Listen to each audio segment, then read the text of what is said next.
We're rolling? Okay, good. Okay, thank you all for coming to this press conference. It's about the vans.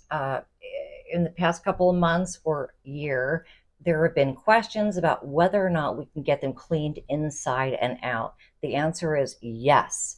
Starting this month, every van will be cleaned out professionally inside and out, thanks to David. Okay, so I'll be sending out things. There's going to be some rules too. You can't eat in the vans anymore. It just ends up being a hassle.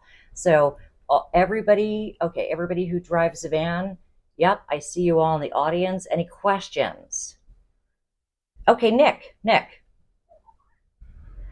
Okay, Nick says, with the windshields now being so clean, will that mean that will it have an impact on my sunglasses? Nick, the answer is yes. Those windshields are going to be so clean now that you may have to get new sunglasses. Anybody else? Anybody else? Michelle. Okay, Michelle wants to know if we can start putting Mickey Mouse ears on the headlights of the vans. The answer is no. It doesn't have any impact on how we're cleaning the vans, but you can do that when you're on your way to Disney. Okay, anybody else? Ning, Team A. Okay, I see. So Ning wants to know, does this mean that I can no longer fry bacon on my George Foreman grill in the vans? Ning, I'm so sorry, but yes, unfortunately, it does mean that you can no longer do that. I'm so sorry. Anybody else?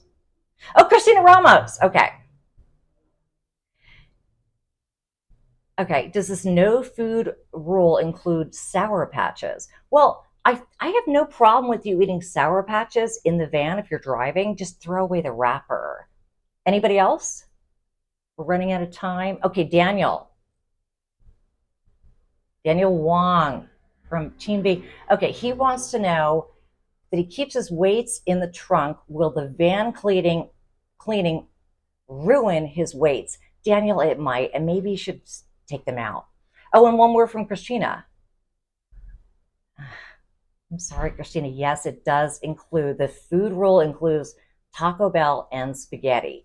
Anyway, thank you so much for coming to this press conference, and we will be rolling out the new plan for the vans this week. It's great news, and thank David Dubinsky. Bye.